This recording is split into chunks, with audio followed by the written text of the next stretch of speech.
What's going on, everybody? Welcome into another episode of the Lakers Outsiders podcast. I am your host, Gary Kester, here with you as always. And joining me as always is my good pal, Hani Amadian. Hani, it's the first time we've done one of these together in a while. I did one by myself because I was kind of I hit my breaking point with the Lakers and I needed to rant about them. But it's nice to see your face again, my friend. Yeah, I decided that I'm only doing podcasts after wins, really. uh, just for my mental health in general. That's good. This is our first live pod, so I do have to remind you that Boise State went into Nevada and beat them in basketball. So I've been waiting a good, I don't know, Hey, 38 years for that. But uh, what happened in football? I'm a football first kind of guy. I believe you. I believe you said you don't football, you don't know her or something along those lines. So we're not going to get into that. But what we are going to get into is the Lakers went into Brooklyn and got a big road win. I don't care who wasn't playing because the Lakers have had a lot of guys who weren't playing throughout this season. So we're going to talk about the Lakers going into Brooklyn and beating the Nets 106-96. Before we do that, guys, be sure if you want to watch these live, listen live. We do these on twitch.tv/Lakers Outsiders. Also up on YouTube and on Facebook. You can join the chat along live with us. You can kind of chime in. We always try to save some time at the end of the show for questions, comments, or anything like that if you want to jump in the chat. So we will do these live then, and then the next morning or later that night, we'll have these up on all the podcast platforms, Spotify, Apple Podcasts, Google, all that fun stuff. So if you want to listen to it on your drive into work in the morning. So yeah, with that out of the way, Hani, let's talk about this game. It's good to be back. It's good to be talking about some fun Lakers basketball. This game was pretty fun today. The Lakers were in control most of the game. I'd say they played a solid 3 quarters of this basketball game and came away with a double-digit victory. Yeah, it was pretty awesome. I think the main takeaway is Anthony Davis obviously being back, and I'm sure we're going to talk about him a lot, but just kind of starting that first quarter with AD being back there and impacting the game right away, despite being a little bit rusty and having not played for however many weeks it's been. He obviously wasn't at his best, but he still had a major impact, and I think that really just set the tone right away in the first quarter, and you could kind of see everybody else kind of playing off of that and improving it in really every aspect, but especially defensively. And I think that's kind of the major reason they won this game, holding the Nets, despite their guys not playing like KD, holding them to just 96 points. That's pretty impressive for this Lakers team that has been at best inconsistent defensively, at worst one of the worst teams in the league defensively. That was definitely a welcome change for the Lakers, I think. Yeah, well, I think we were planning to talk about AD in the second half of this, but let's just talk about him right out of the gate. To me, he looked a little more nimble. Looked just I don't know if he's lost weight. It kind of looked like he was a little thinner, but which I think is good. I think there's been a lot of discussion about the weight that he put on and the impact it's had maybe on his jump shot and this and that. I thought he looked pretty good, man. I didn't expect a whole lot. I mean, I expected just a calm, cool 45, 15, and 10 game from him, but didn't quite get that. But no, it's just good to have him back, man, because there's a couple. I mean, it's good to have rim protection, right? Like the Lakers have started to shift to this new identity, which I think is good for them in going and playing a small ball or smaller ball, I guess. And really the only like sort of rim protection they really have had was Dwight Howard, right? And Dwight is just clearly, past his prime. Not to say that he's bad. I think he can still play in spurts in certain matchups. But it's good, when a guy gets beat off the dribble to have Anthony Davis still back there and able to rotate over and contest shots or force a kick out or whatever it is. So it was really good to see him back. Got a couple of lob attempts to him today, actually one right out of the gate, which was really cool to see. He looked pretty good, man. He looked good, and hopefully we can just keep getting his legs under him, get him and get his conditioning up and that sort of thing. One point that was brought up, I can't remember who tweeted it out, but I can't remember who it was. I know they tagged Pete Zayas at Laker Film Room, something that he's kind of harped on the Laker Film Room pod, on how AD kind of puts people into their natural slots, right? Like you've got players playing so out of position. Carmelo at the 5 is a prime example of that. And, asking Stanley Johnson to guard several positions, both games against the Nets, he spent a lot of time guarding James Harden, but at the same time, like the Jazz game, he was matched up against Rudy Gobert a lot of times. So, Yeah. With AD back, you get a lot of guys just filling their natural roles and fitting into those spots. And I think we saw just players be a little more comfortable offensively, defensively, and I thought the flow on both ends of the floor was just a lot more natural for the Lakers, and I think AD had a lot to do with that. Yeah, absolutely. I think that just kind of put everybody in the right spots right away. Obviously, Stanley Johnson kind of picked up this quick foul, so he wasn't really as involved with the starters in the first half anyway. But everybody else, like I think a prime example is LeBron kind of being able to play that free safety role a little bit more instead of worrying about being the rim protector. And he can gamble and get some steals, get some breakaway dunks that change momentum. So everybody looked a little bit more comfortable. On the weight note about AD, I just want to say the Jared Dudley weight plan. I might get on that. If this is what AD looks like, first came back from an MCL straight. I think I got a chance with that one. There was, honestly, I really thought about this. There was this one play where Russ and AD are guarding a pick and roll. And since AD hasn't been around, these last few games where the Lakers have started to switch a little bit more, he kind of, I don't know if there was miscommunication or he just wasn't expecting a switch. And Russ kind of just stood there and didn't go with his guy. And AD wasn't ready at first, almost got blown by. Well, he did get blown by, but still was able to recover and get a block from behind. I don't remember who the Nets player was. And that was like, all right, we're kind of in business. Like, no matter how rusty he might be and not going to be able to play 35 minutes a night right away, but he looks ready to go. And for all of the struggles that the Lakers had, that kind of just gives you like a little bit of a glimmer of hope that, if this kind of, it just kind of gives them something to build off of, I guess, that now they finally have their three guys fully healthy, knock on wood. And hopefully they can kind of have a streak of them playing together and start putting some more wins on the board. Yeah, I mean, you mentioned just having something to build off of, which I think is huge because this Lakers team all year, it's kind of why I think they're at 500 again. I think, 24 and 24 or something like that. It's kind of why they're where they're at. It's because it's like every time they take a step forward, they immediately take a step back. I mean, prime example was beating the Jazz at home, and then the next game they lose to a very depleted Pacers team at home that's, in full fire sale mode, looking to offload player X, player Y on the trade deadline, all that stuff. So that's been kind of the epitome of this team, and this feels like a game that they can finally build off of. Credit to Frank Vogel. I've been extremely hard on Frank Vogel. I think a lot of people, and I talked about this on the solo pod that I recorded. It wasn't even a pod; it was just a rant. But a soliloquy. But everybody has looked at Russ, I think, as the main issue with this team, and to me, it's been Frank Vogel, just because I think it hasn't been a quick adaptation to what this team is and how they're built. For example, I mean, the Lakers, obviously with AD out, it's going to look a lot different, but the Lakers have run a ton of drop coverage, which is kind of a staple of Frank Vogel's defensive scheme, is kind of funnel ball handlers into your rim protecting bigs, and especially when you have a guy like Anthony Davis. And 2 years ago, it worked so well because the Lakers had Anthony Davis, they had JaVale McGee, and they had a little more younger, spry Dwight Howard. So they had a lot of rim protection.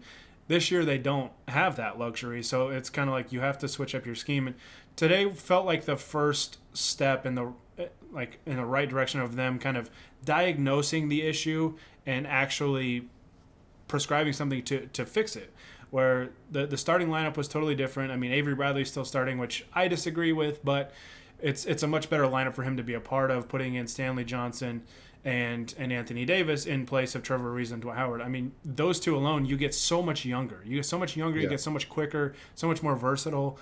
It was just, it's a night and day difference. And I mean, the Lakers didn't come out of the gates guns blazing, but they did win the first quarter, which I feel like has not happened in a long time.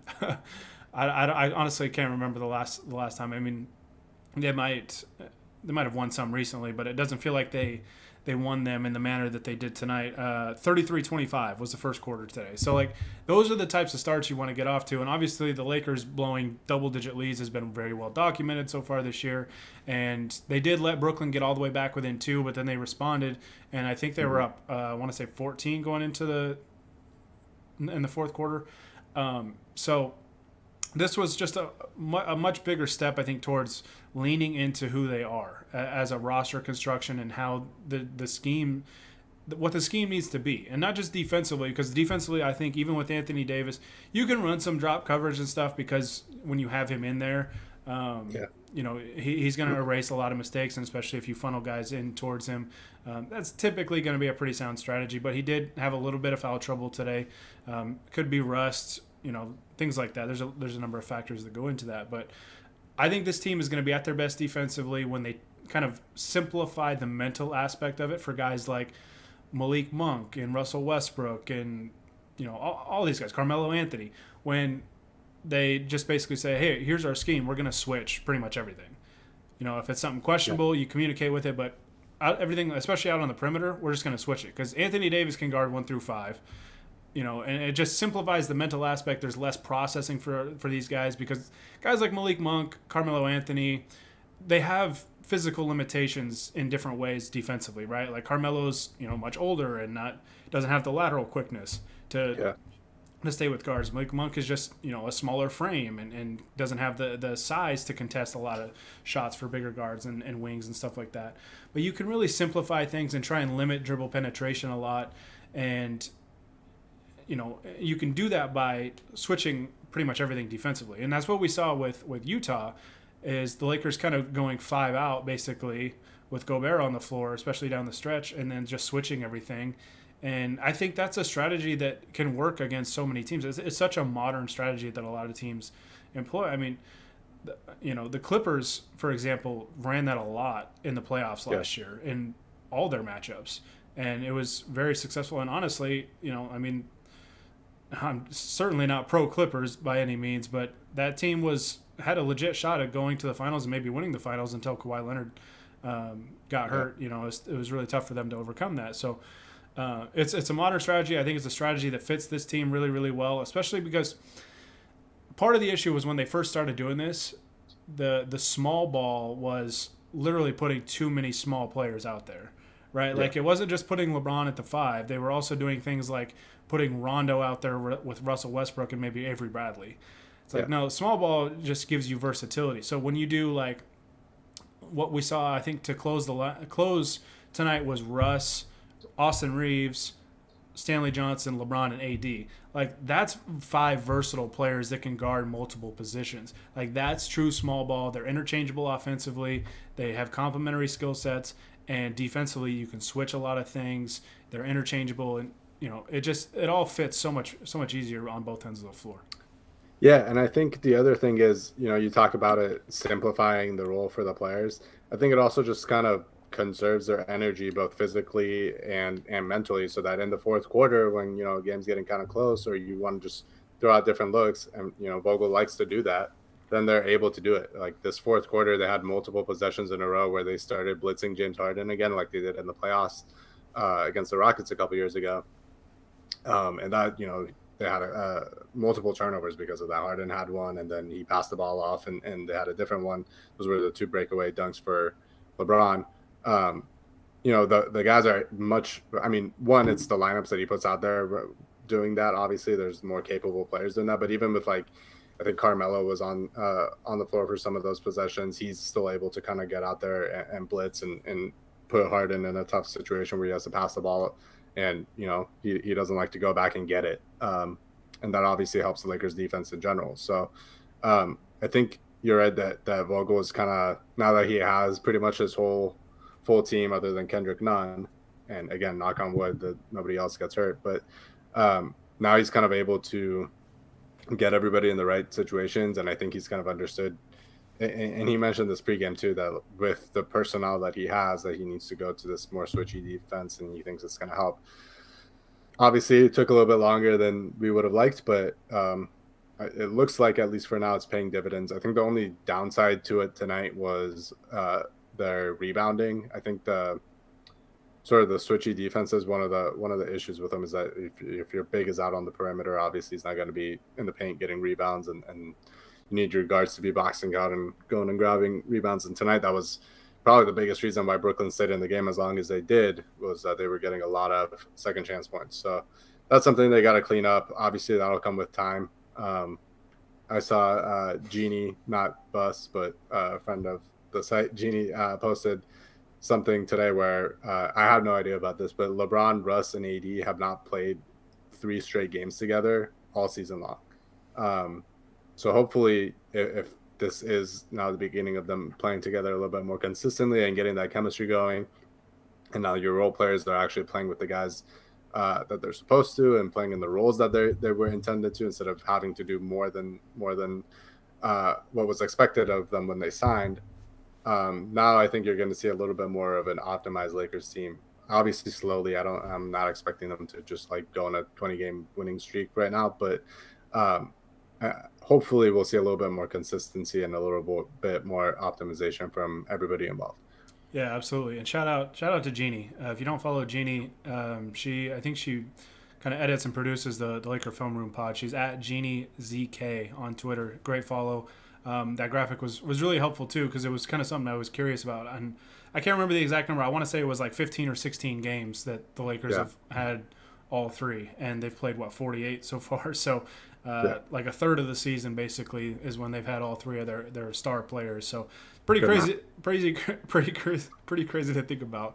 Um, but yeah, so shout out to Jeannie, man. If you don't follow her on Twitter, she's a really really good Laker follow. So.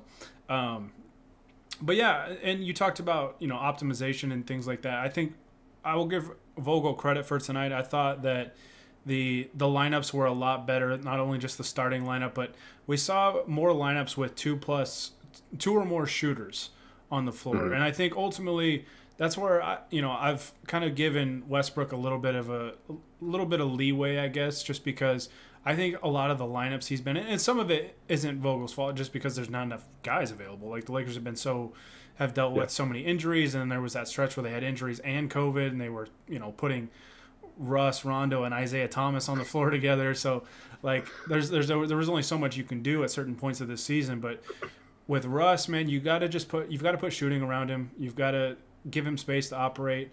And one thing that I thought was encouraging with Russ tonight in the third quarter, even though Brooklyn kind of came back because the Lakers could not grab a rebound to save their life, they moved Russ off the ball a lot in that third quarter, and we saw him kind of cut. He got an and one because LeBron got Aldridge matched up on him, and Russ cut. And Brooklyn was almost playing like a semi-zone because they were all just standing and watching LeBron and kind of waiting yeah, for him to blow by Aldridge, and Russ, snuck in front of Patty Mills and got a layup plus the foul. We saw some more stuff like that tonight, which I think is really good. I don't, Russ isn't going to play off the ball full time, and I don't think that he should. hmm, I think part of the reason why LeBron's having such an awesome scoring year, an efficient scoring year, and scoring as much as he has is due in part to Russ. And I think Russ makes the game simple and allows LeBron to play more off the ball and do a lot more off ball sets. And I think that's something LeBron has wanted for years. When he first signed with the Lakers, I mean, we saw the Lakers get ridiculed for it because the formula was there, right? It's LeBron and put a bunch of shooters around him and let him just kind of do his thing. Well, as yeah, he's entering his late 30s, you kind of need to ease his workload a little bit, make things a little bit easier for him, and so that's why the Lakers have looked for a couple years now. Obviously, the first year didn't work. The kids all got hurt. LeBron got hurt. It kind of derailed and all that stuff, and the Lakers got ridiculed for it. But whatever. LeBron's second year, they went kind of back to it. I mean, they did go out and get a guy like Rondo, to try and create plays and stuff like that. But really, the formula was we got LeBron, we got AD, and we've got shooters and defenders around him or lob threats. yeah, And then we saw it kind of last year where they went out and they traded Danny Green for Dennis Schroeder, to try and get kind of another playmaker around LeBron, so he didn't have to create so much because it is quite a burden. He's hmm, amazing at it. He's one of the best at it.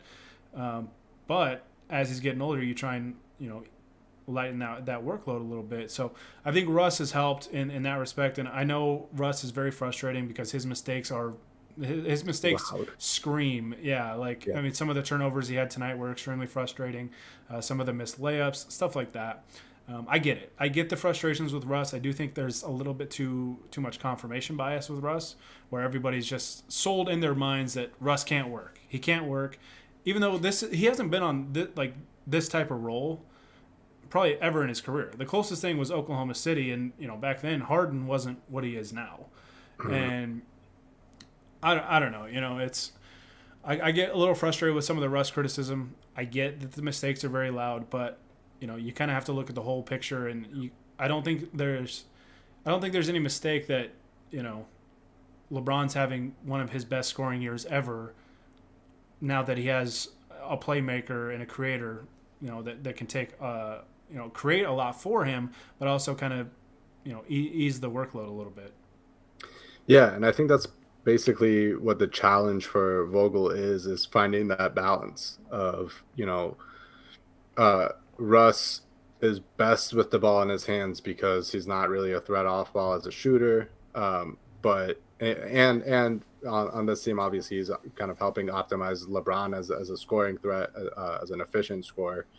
Having one of the more efficient scoring seasons of his career this late in it is obviously at least partially because of having what you said, having that role kind of playing off of Russ. But at the same time, LeBron is still your best ball handler, your best decision maker. Late in games, you're going to want him with the ball in his hands more often than not. So kind of having these moments where you use Russ off ball in the regular season, and kind of try to figure out ways that he can work, like putting him in the dunker spot, which they did earlier in the season. And I think they kind of went away from it once AD got hurt. So it's kind of nice to see that again on that and one that you were talking about. That was basically the same situation. Using him in those sort of ways instead of just putting him out in the corners or on the wings and hoping he can hit threes, is pretty good. You'd want to see a lot more of that. Use him as a cutter. Use his speed and athleticism. Even if it's more limited than it's ever been in his career, it's still among the top 90% of the NBA, if not higher. Use those sort of strengths that he has and try to limit the weaknesses. But it's a balance. How much are you going to let him handle the ball so that LeBron can play off of him and be efficient as a scorer? How much are you going to let LeBron have the ball in his hands so he can be the best decision maker on the team, make the right plays, and really make the offense click better than it does with Russ, frankly. So I think that's going to be an interesting part of this stretch as the guys get healthier, of kind of figuring out what those roles are. Like we talked about the role players roles, but the stars obviously have different lineups that they can play with different combinations of the two of the three being on the floor. And even tonight, still with all three guys out there, there were all three guys available anyway. There were moments where Vogel went without LeBron or Russ on the floor and only AD, just kind of letting guys like THC and Malik Monk get reps handling the ball as well, because you're going to need all of that once the playoffs come around. Obviously, the Lakers are in this kind of crappy situation where they don't get to do a whole lot of experimentation because they need to actually win games to get into the playoffs. And that's partially their own doing, partially just luck with injuries and COVID. But they still need to do a little bit of that, because once the playoffs come around, it's going to be a different story. Like we don't know how well, Melo's been amazing this year, better than anybody really anticipated. We don't know how that's going to look in the playoffs when teams are going to game plan to go at him defensively all the time. So having these options, I think, is really important, and kind of getting the chance finally to try out some of that stuff while hopefully still putting wins on the board is just so crucial for the Lakers right now. And you can do like simple things, right, with Russ and LeBron and AD, like simple actions. Like one thing I love, maybe you don't do it as much with AD on the floor. I guess you could, maybe if you put like AD in the dunker spot or whatever, or if he's out on the perimeter, is a Russ LeBron pick and roll where LeBron's setting the screen. Because like if you get LeBron as on the dive as a roll man, and you have a 4-on-3 with LeBron coming downhill, and you can do little things like that. And my theory is they want to kind of mix and match a little bit the Russ on ball, Russ off ball, LeBron on ball, LeBron off ball stuff during the regular season to keep LeBron more fresh, right? And I think in the playoffs you'll probably see a lot of LeBron on ball, Russ off ball a lot more than you would in the regular season. But I think being able to kind of mix and match that a little bit saves LeBron's legs. I think being able to do that, and hopefully not having to fight for our lives the last couple weeks of the regular season, will keep LeBron pretty fresh going into the playoffs because, as we know, fatigue and health played just a major role in that first round series loss to the Suns last year. So we had somebody in the chat mention can't have LeBron, Russ, and AD on the bench, almost less lead. I agree. I mean, I don't think most nights you will. I mean, AD had some foul trouble today. Plus, it's his first game back in over a month. So I think some of that stuff kind of factors in there. And he had a quote unquote minutes restriction today. Yeah, it could be like Chauncey Billups. He has a minutes restriction, unless I choose not to follow it or whatever it is. Whatever he said. Yeah, defeated the whole. Vogel's more diplomatic. He said it's more of a range, and we're not going to tell you what it is. Yeah. We had somebody else say exactly. LeBron can't be bombing threes with Russ open in the corner. Pick and roll will win playoff games. Yeah, I mean the Lakers can keep it simple. Pick and roll, with LeBron and AD, Russ and AD, LeBron and Russ. I mean, heck, with LeBron being a ball handler and Russ setting the screen, like you can do so many things with those three different guys just running simple actions like pick and rolls. That I think that they'll have a lot of options. And I also want to talk about Austin Reeves. Somebody brought up Austin Reeves in the chat, and I thought Reeves was fantastic tonight. Another credit to Frank Vogel. I mentioned Vogel played more lineups with multiple shooters, which I think is important just for this team in general, not only just Russell Westbrook and LeBron James and giving them more room to operate, which I don't think the Lakers have done a good job up until tonight of doing more so with Westbrook. I think Westbrook's been in a lot of non-shooting lineups, which kind of defeats the whole purpose of. It kind of just eliminates Russ's strengths as a driver and a creator. And tonight they did a much better job of that. And part of that was getting Austin Reeves some more minutes. Let me pull up his stats. How many minutes did he play tonight? He played about 25 minutes. 25 minutes. Yeah. 25 minutes, had 5 rebounds, 4 of them which were offensive. He had 4 of the 5 offensive rebounds the Lakers had. Yep. And also dished out 6 assists, had a steal, a block, plus 13 and plus minus. He had I was gonna say the plus minus things part of like the ultimate Austin Reeves stat line. He had 2 points, only took 3 shots, but 5 boards, 6 assists, like you said, honey. A couple of offensive rebounds that led to some buckets. I think his 2 points were actually off of an offensive rebound that he went back up with. He had one that he found Carmelo for a second 3 attempt after Carmelo missed the first one at the end of the third quarter, which I think put the Lakers up 14 going into the fourth.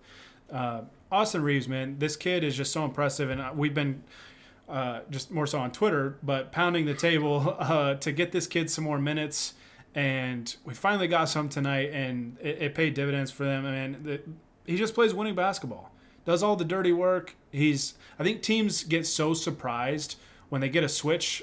Like Harden, I think, found out tonight.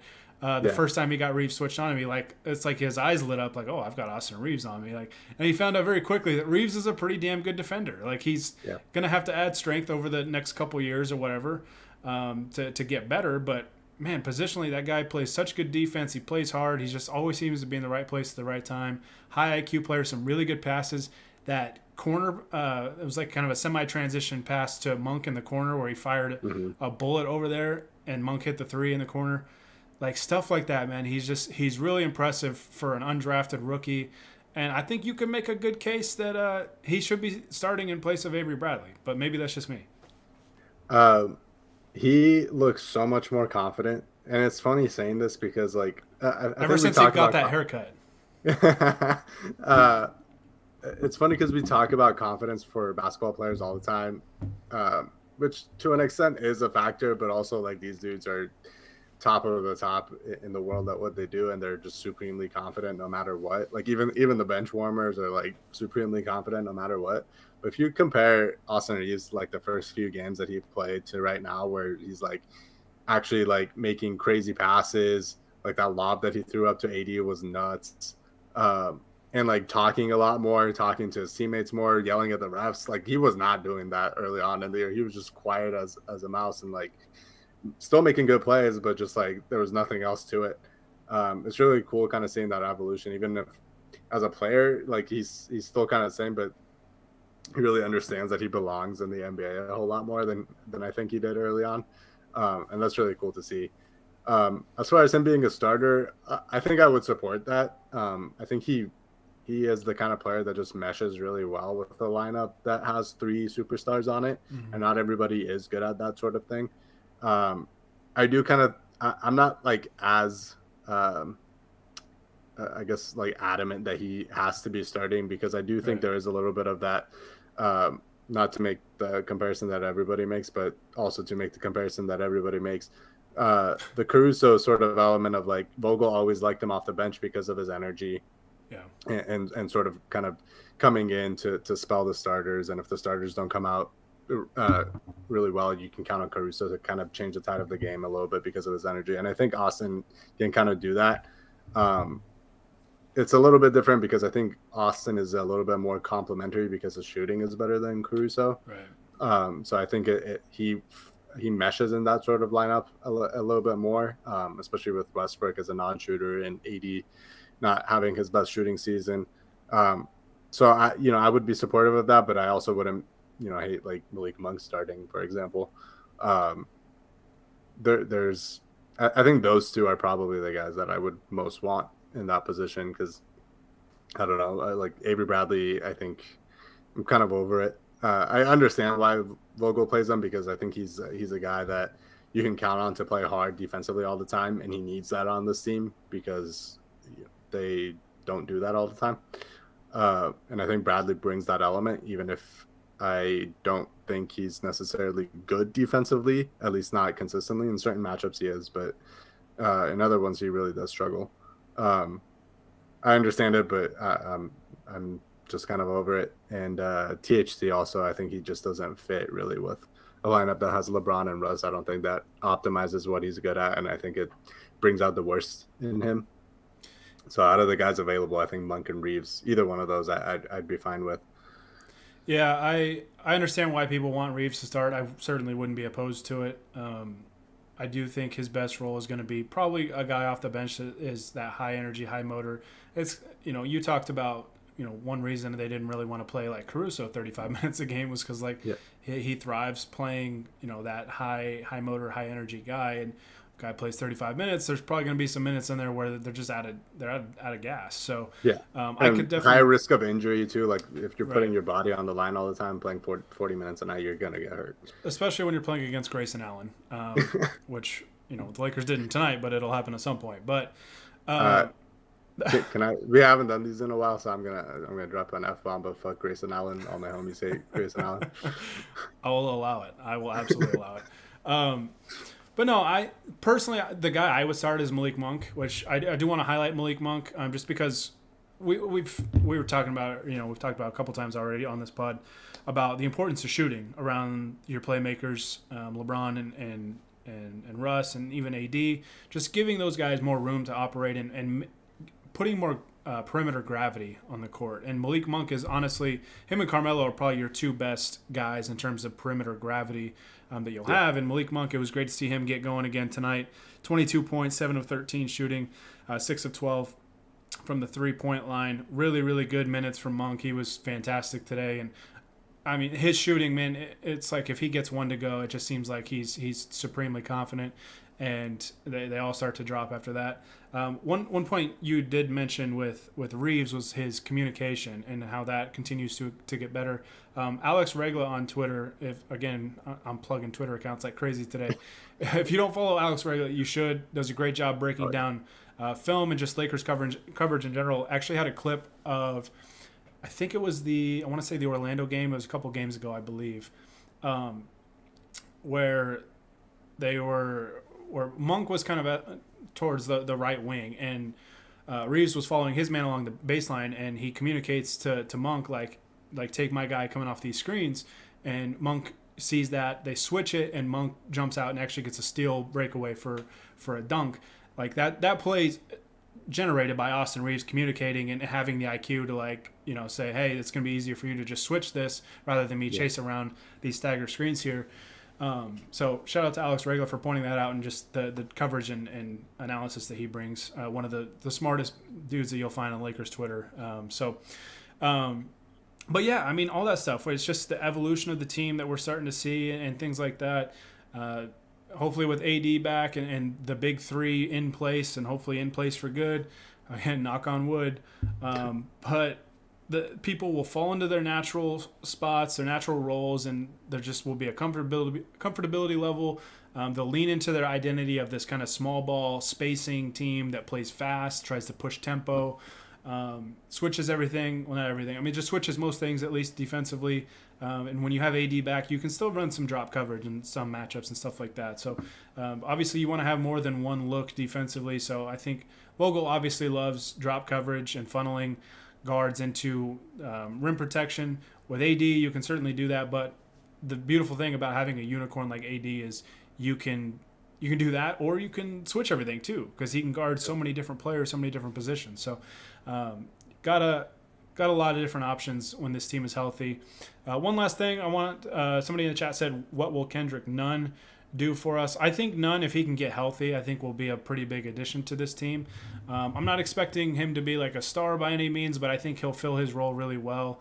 Nunn is crazy. He's a young, pretty inexperienced player. I think this is only going to be his third season in the league. Obviously was a part of that Heat NBA Finals team that lost to the Lakers 2 years ago, but has just gotten better and better each year, has taken on kind of a bigger role the 2 years that he played with Miami. I think he's going to bring another valuable scoring presence for the Lakers. A shooter, his shot form is a little unconventional. It's not super smooth, but it was effective. Last year was effective. Yeah. I think he'll be an effective shooter, and I think his quickness, his athleticism will allow the Lakers to kind of continue this identity of switching a lot of things and getting out in transition, playing fast and spacing the floor. I think he'll be a pretty good fit once he comes back.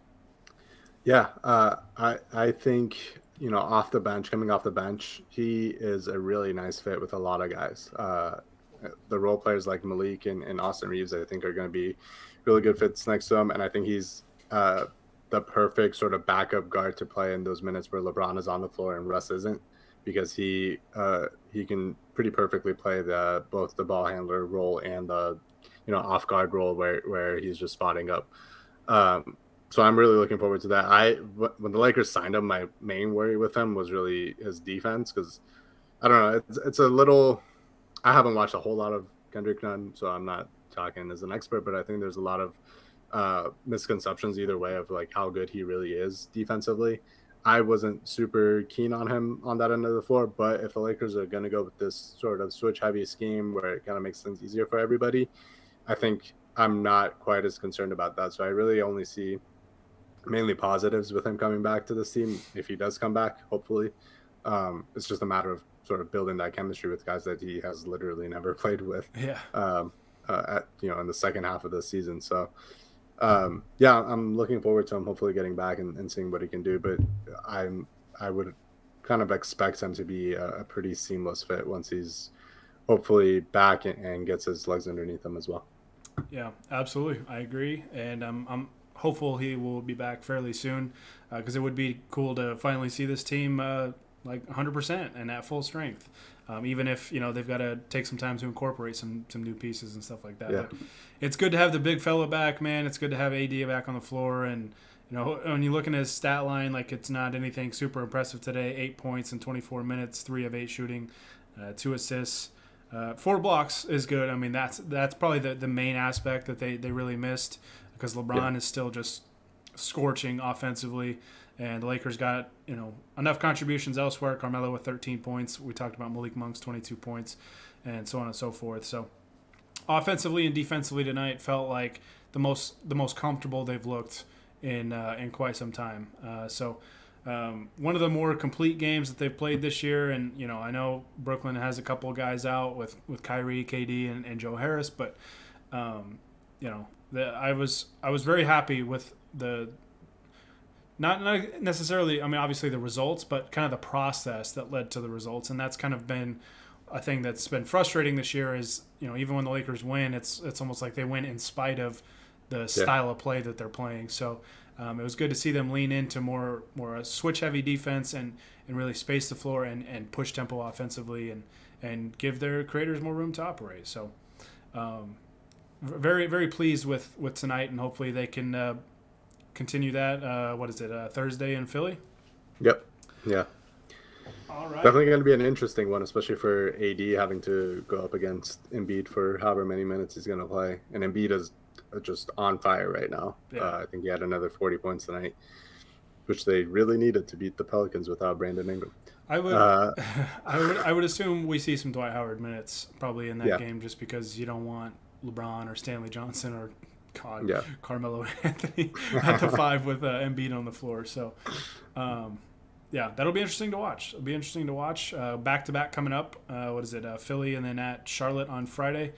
Yep. So, yeah, it'd be interesting. Let's keep building on this win. Hopefully, the Lakers continue to play the style of play. That the lineups were so much better tonight, and hopefully Vogel adapts. Because that's been my biggest criticism of him so far this year. So if he adapts, I think that will go a long way, and we can actually see this team start to inch closer to what their ceiling actually is. Because I don't think they've even given themselves a chance to really reach it yet. So. All right, that is all I've got. That's all looks like the chat's got. Hani, you got anything before we sign off? Yeah, we haven't done these live shows in a long time, but we did do a podcast earlier this week with Mike Cielski, who wrote a really great book that Gary is showing right now about Kobe Bryant called The Rise, Kobe Bryant and the Pursuit of Immortality. It's about Kobe's kind of early years, both growing up in Italy and especially his high school years. It's a really great read, and we had a really great time talking to him and kind of asking him about the process of writing the book and any other stories. I think it was a great listen. I had a really fun time. So you guys should go listen to that on Spotify and Apple and all of the good stuff. Yeah, really good. I really recommend the book if you guys want to read. They kind of the selling point was it's Kobe's origin story, basically, kind of Yeah. the kid before he became the Black Mamba, and so some of that stuff really cool to learn about, kind of a young Kobe, his upbringing and stuff like that. Some really cool stories about kind of like his Philly days, his Lower Merion days, some talk about his workouts with guys like Jerry Stackhouse before he got in the league, and some things like that. So really, really cool stuff. Mike did a great job. We got to sit down and talk to him for about 45 minutes about the book. So check out the podcast, like Hani said, and definitely check out the book. You can get the book at theriseofkobebook.com. It'll take you to whatever outlet, Amazon or wherever you can get the book. It'll have all the links for it on there. So definitely check that out. And I guarantee you will hear stuff on that podcast, stories about Kobe that you've never heard before. That is my selling point. Like, no matter how diehard of a Kobe fan you are, there are stuff in there that you've never heard before. Yes, and unless you've read the book already. a couple of them were hilarious too. Like, yes, had me absolutely. muting my microphone because I was laughing hysterically. So really good stuff there. So be sure to check that out. But we're going to sign off. As always, guys, we do these live on twitch.tv/Lakers Outsiders. Also do them on our YouTube account and on facebook.com/Lakers Outsiders. As you see on the screen there, you can follow Hani on Twitter at HONIAHM. You can follow me at Gary Kester. And so until probably Thursday night, it's kind of the nice thing about these East Coast games is they get done very early, and we can do these, get them edited and posted, and still get to bed at a reasonable hour. So absolutely, that's very nice. So big Laker win tonight. Hopefully we can build on it and talk about some more wins. But it's good to be back and good to talk about some Laker basketball and a Laker win. So thank you guys so much for listening. Those of you that tuned in or whoever's listening to this on the podcast platforms. But until next time, with Hani Ahmadi, and this is Gary Kester and the Lakers Outsiders signing off. Shout out to the Kings and Wizards because they kind of need a hug right now.